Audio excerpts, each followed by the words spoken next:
আজকে আবারও আমার ছাদ বাগান থেকে কিছু সবজি তোলা হবে। তবে এখন যে পরিমাণ গরম পড়েছে, ছাদে খুব একটা কিন্তু সবজি গাছ আর আমি করব না। আবারও করব সেই শীতকালে।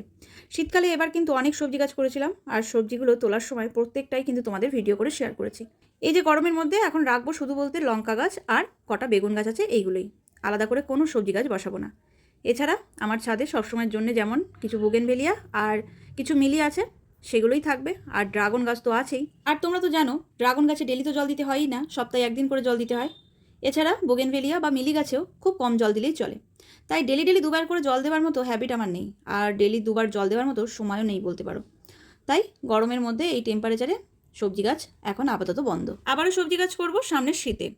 এই মাঝখানে যে এই যে ছোটো ছোটো গাছে উচ্ছে হয়েছে দেখছো, এই গাছগুলো থেকে উচ্ছেগুলো তোলার পর উচ্ছে গাছটা রাখবো না। আর শীতে যে টমেটো গাছগুলো করেছিলাম তাতে অল্প কিছু টমেটো হচ্ছে, সেগুলো ওই যে কটা টমেটো আছে ওগুলো হয়ে গেলেই গাছগুলো তুলে ফেলবো।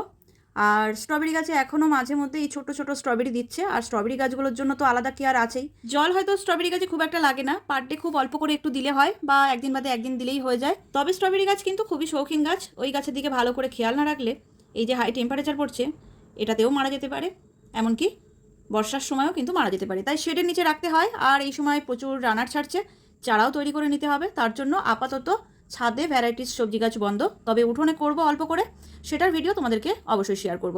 তো আজকের এই ভিডিওটা কেমন লাগলো অবশ্যই কিন্তু কমেন্ট করে জানিও।